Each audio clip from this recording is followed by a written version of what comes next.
19h40 sunu gan Elimane Diouf salaamaaleykum. waaleykum salaam Babacar. di nuyu El Hadj Ndiogou Diène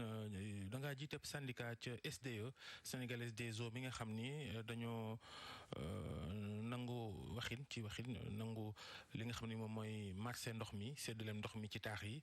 jox ko waa Suez naam am na clamé goo xam ni yóbbu ngeen ko fu ne kilifay SDE waaye tribunalu Sénégal ne SDE ñàkk na am na nag lu ñuy wax rabat d'arrêt moom la ñuy xaar fu muy mujjee nu ngeen ko jàngate yéen ñii liggéey foofa ak itam da ngeen a bàyyi xeex bi wala da ngeen ni mooy ba léegi ci wàllu tribunal delloowaat SDE contrat ndox mi ci réew mi. jërëjëf Babacar maa ngi leen di gërëm ci invitation bi di tàmbali par expliquer clairement que man en tant que représentant travailleur suñu àddu mënul jib ci wàllu clamé ak ñàkk clamé parce que compétition internationale la woon diggante ñetti entreprise gouvernement du Sénégal lancé appel d'offre bi ñu lancé appel d'offre SDE comme ñeneen ñi dañu compétir ñun liggéeykat yi nag xëy na dañu sax beddi woon ci waxtaan bi ba il a fallu que ñu xeex pour ñëw imposer wu ci waxtaan bi devant le ministre de l'eau et de l'assainissement bi doon gérer la compétition. Donc la bataille bi nga xam ne moom la entreprise yi di mener par rapport à la reprise ou non du contrat ñun liggéeykat yi mënuñ ci àddu. liñ mën a àddu kon yéen jàppalewu leen seen direction ci xeex bi. non du question jàppale ou ñàkk a jàppale parce que ñun liggéeykat lañ contrat bi biñ koy samp 96 la woon fi la ñu fekk effectivement ñun dañu am contrat ak SDE di liggéey. SDE dañu fay bu gouvernement du Sénégal jógee ne day def privatisation maanaam day yeesalaat contrat bi ñu wax ci ñoom SDE ne dañuy compétir ñeneen ñi dañuy compétir li ñu war ñun liggéeykat yi mooy tëddee njaaxaanaay ci compétition internationale wante tëddee njaaxaanaay bi du bàyyi état bi mu def lu ko neex ci suñu société parce que ñun suñu outil de travail lañ am amuñu xaj ak seen ci kan mooy ñëw mais outil de travail boobu pour ñu sàmm ko ñun liggéeykat yi il faut ñu addu ba nga xam ne sénégalais yi dinañ xam fi ñu toll. mais xeex bi ngay wax. xeex bi mu doon wax de même Ndiogou xeex bi mu doon wax ñun bu ñuy xeex pour gën a am place ci capitalu société bu bees bi maanaam 15% yi ngeen dégg ñuy wax loolu li ko waral mooy liggéeykat yi dañu bëgg a mën a imposer. xëy na ci doxalinu société bi nan la ñuy def ba yelleefu liggéeykat yi ñu mën ko gën a sàmm nan la ñuy def ba population Sénégal aussi ci liggéey bi nga xam ne ñu ngi koy def ci biir séddale ndox ñu mën ko def ba mu jaar yoon. loolu moo tax ñuy xëccu ne dañu bëgg am place bu gën a am solo ci biir capitalu société bi fekkee fi ñuy dogale maanaam nekk ci conseil d'administration société bi. loolu mooy suñu xeex te. ni ko Babacar waxee bàyyiwuñu xeex bi dafa am yoon dañu déposer préavis de grève bi ñu ngi ko déposer le 31 octobre mu ngi jeex le 30 novembre et à partir de là su fekkee ne waxtaanee ñu sumb ak état bi amul jëfin amul jeexital bu satisfaire liggéeykat yi bu boobaa dinañ jël toute suñu responsabilité yeggale suñu xeex fi ñu ko war a yeggale. si waxtaan boobu ak état bi jëm ci 15% yi ngeen di sàkk ñu jox leen. société bi war a ñëw fu ngeen ci toll ndax état bi wax na leen nu ngeen mën a dégg wala daf leen wax carrément loolu mënta nekk na ngeen yem 5% yi ngeen amoon ba fii. waaw état du Sénégal c'est vrai ñoom dernière rencontre bi ñu am ak comité ad hoc bi le 6 novembre la woon li ñu wax mënuñu ko dégg parce que yàgg nañu sax wax ne état bi accepté na yokk 5% ci 5% yi ñu amoon. wante dañ ci dugal galgal boo xam ne ni ñu koy justifier sax ñoom amul sens parce que dañ ne 5% yi ñuy dolli dañ koy séddale secteur wu ndox mi maanaam waa SDE waa SONES ak waa ONAS ñu ne leen mais nan ngeen koy séddale ñu ne ñu buñ koy séddale comme yéen SDE amoon ngeen 5% dañ leen di dolli 1% yeneen 4% yi ñu jox ko yeneen ñaari sociétés yi li ñuy fàtte ñoom mooy. ñun société privée li tax ñuy xëccu pour nekk dans le capital mooy gën a am appartenance ci entreprise bi gën a mën a saytu liggéey bi société nationale ba nga xam ne moo ñuy contrôler bu ñëwee ne day xëccoog ñun ay action ci suñu société doy na waar et li ci gën a yéeme boole ci mooy travailleurs SDE ñun faisons 1200 travailleurs CDI boo boolee liggéeykatu Orange ak SONES 400 lañ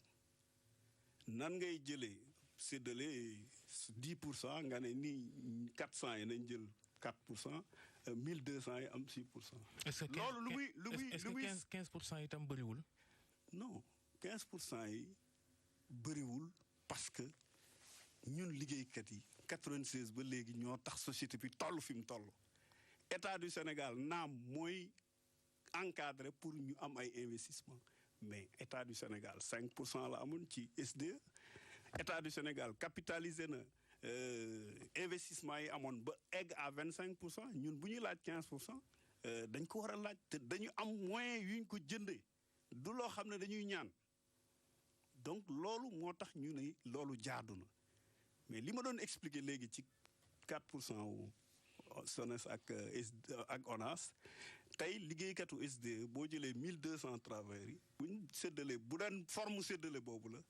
ñun liggéeykatu SDE da ngay liggéey pour que bu bénéfice bi ñëwee yow ka nekk ca société bële liñ koy sédd ci dividende mooy ëpp yow mi nga xam ne yaay liggéey ci société bi produire résultat yi loolu xam nga yi doy na waar ci séddale mais foofu lañ tolloogun ak ñoom ci waxtaan d'accord ñu ak ñoom désaccord lañ constaté pour le moment ci proposition yi ñu def. li ñu jaaxal itam mooy mois de septembre le Suez mi gagné yëf yi waroon a signé contrat am État du Sénégal ñu ngi ci novembre te pourtant Suez dañ ni le 1er janvier 2020 la war a tàmbalee jël yëf yi loolu jaaxal na leen am déet ak lu ngeen ca xam. waaw weesu na ñu jaaxal parce que même le 6 bi ñu dajee ak gouvernement bi rappelé nañ leen retard yi am ci processus bi depuis 2017 ba léegi le processus a été jalonné de retard dans la mise en œuvre maanaam lépp luñ jàpp ne mois bi lañ koy def débordé na lu mat 4 ou 5 ou 6 mois même parfois plus lii yéeme mooy le 6 bi ñuy waxtaan ak commission ad hoc ñoom ñu ngi woon ci di négocier capitalu société bu bees bi à combien lañ koy yokk maanaam 4 milliards yi ñu waxoon ne mooy capital initial bi ñu ngi waxtaan ñoom ak Suez pour ne dañu war a yokk capital bi pour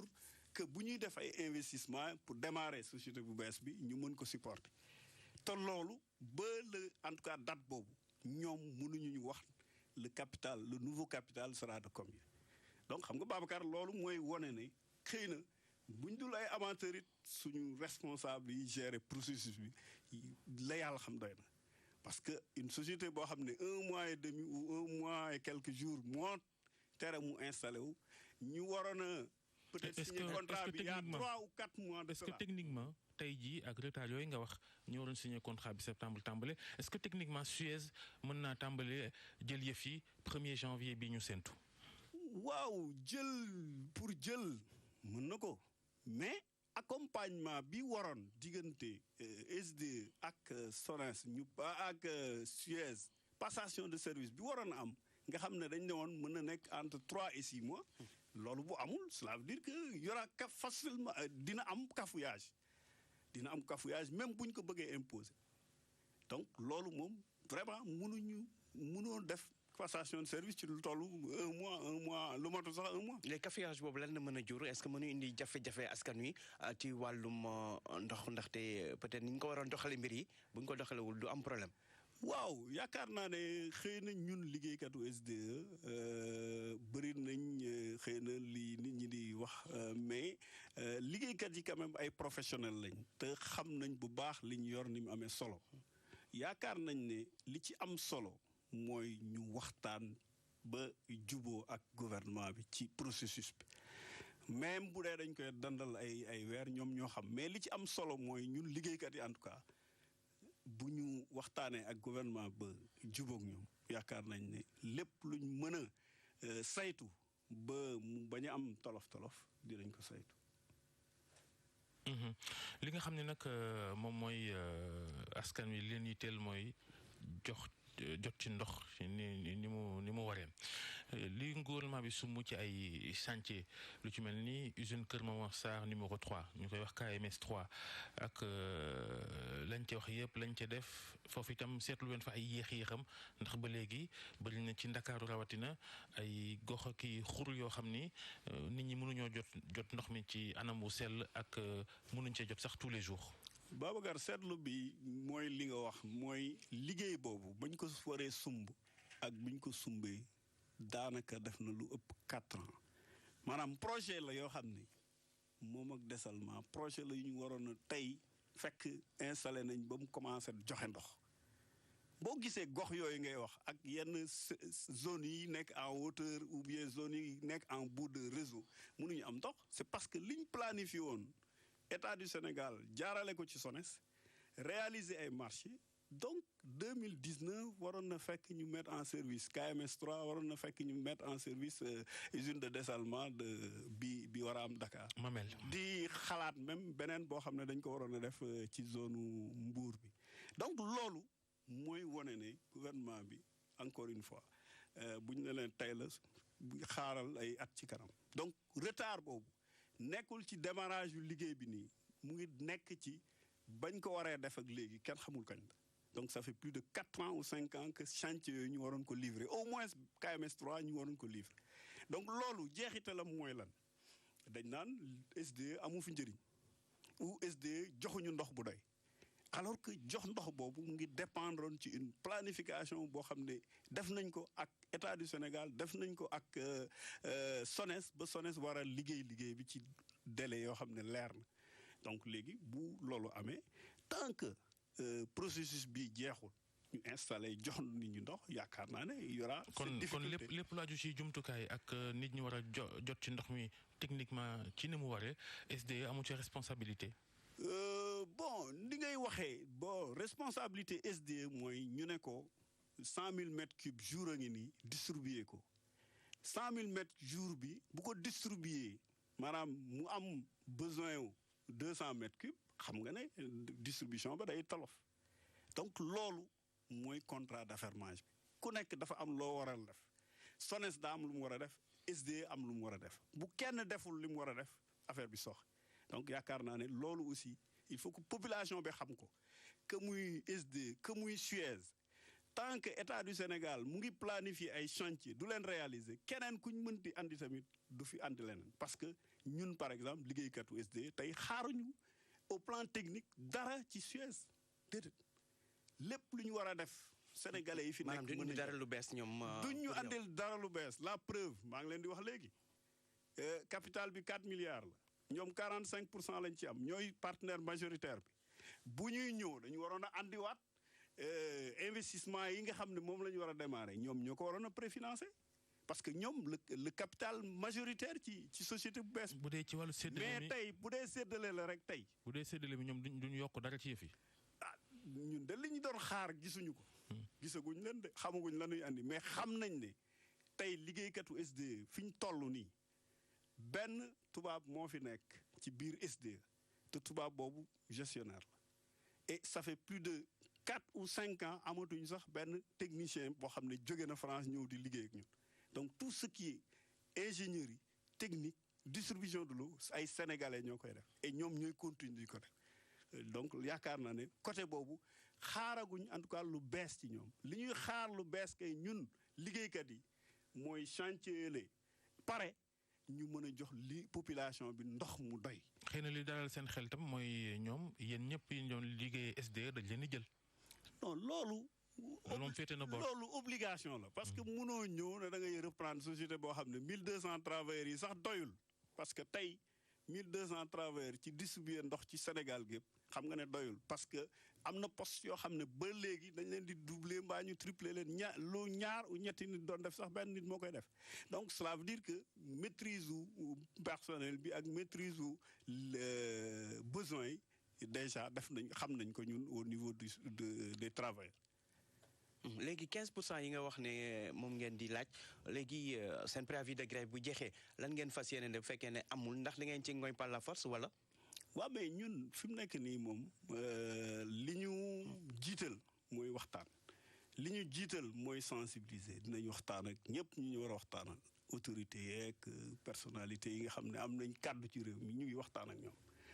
li ñuy xëccu 15% yi du loo xam ne dañ koy xëccu pour xëccu dañ koy xëccu pour que liggéeykatu SDE gën a mën a saytu seen secteur gën a mën a am implication ci seen gestion entreprise donc buñ ko amul ba préavis bi jeex dinañ delluwaat ci liggéeykat yi wax leen ne ñun de état du Sénégal ñun 2017 ba léegi ñu ngi xeex amoon nañ naam 5% ñu ne dañuy yokk 5% mais yokk 5% ba xëy na ñoom dañ ko def par mépris parce que boo dee kuy laaj 15% nga ne ko 1% lay kuy laaj 10% nga ne ko 1% laa lay doole xam nga loolu mépris la. léegi 15% yooyu ngeen bëgg ci capital bi bu ngeen ko amul gën gaa gàtt fu ngeen bëgg yëf yi yem gën gaa bëri fu ngeen bëgg mu yem. mënaguñ pont ci loolu. parce que loolu ay négociation la yoo xam ne du ci mbedd mi lañ koy defee. Alaaji Babacar 10 baax na non. non mënuñu wax ne baax na mënuñu wax ne bon na lii am solo daal mooy ñu toog waxtaan ak autorités yi ba am d'accord ci kàddu mais pour le moment daal suñu laaj 15%. Suez moomu xam nañ ni day yëngu ci lu ni mel ci àdduna fu bëri wóolu ngeen koom. bon liñ ci jot a déggagun day wóoluwuñ ko. parce que quand même dañu nekk ci monde mondialisé et fu bëri fu mu jaar am na ay tolof yu mu fa bàyyi dégg-dégg yi ñuy am aussi ci orientation seen ay investissement dégg nañ ne société bu am ay bor yu bëri la ci maanaam groupe bi d'une manière générale et que loolu xëy na sax mën naa expliquer li ñuy wax naan démarrage yu société bu bees bi laaj nañu augmenter capital bi nga xam ne moom lañ capital social bi ñu wax ne 4 milliards ñu ngi wax naan mën nañ ko yokk ba mu nekk double mbaa mu nekk triple bi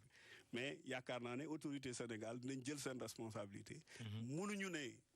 une société qui vient jox nga ko mu am monopole am 45% ci sa société wu ndox nga xam ne société boobu sa état moo ko waroon saytul boppam. am na ñu naan question de souveraineté nationale la ñu koy jox nit buñ ko koy jox dafa war a andi loo xam ne jar na ñu jox ko. est-ce que am ngeen njort ni ñenn ñi amee njort ni ñu joxe Suez yëf yi par parloo am na ci nguur gi am nañu ci dem ba tudd sax ak ger yéen am ngeen ci xibaar wala njortu ngeen koom. waaw mais ñun liggéeykat lañ ci société sénégalaise lañ nekk loolu. En tant que représentant des travailleurs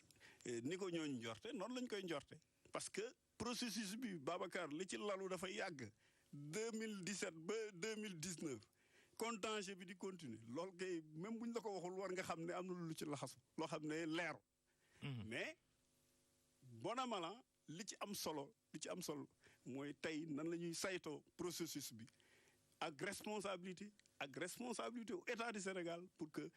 bu ñuy démarrer société boobu mu bañ a am lu yàqal population. jërëjëf Elimane Diouf njiital syndicat bu nekk ci SDE sénégalaise des eaux mi nga xam ni dañoo kon lot ci wàllu séddaleem ndox mi ci taax yi jox ko ñooñee di waa Suez yendoog jàmm jëjëfalaat njogu jéen jàngeen jëf itam yéen mbokk yi ñu topp ci 6 heures du matin ak léegi ci RFM matin ci TFM ak RFM yendoog jàmm.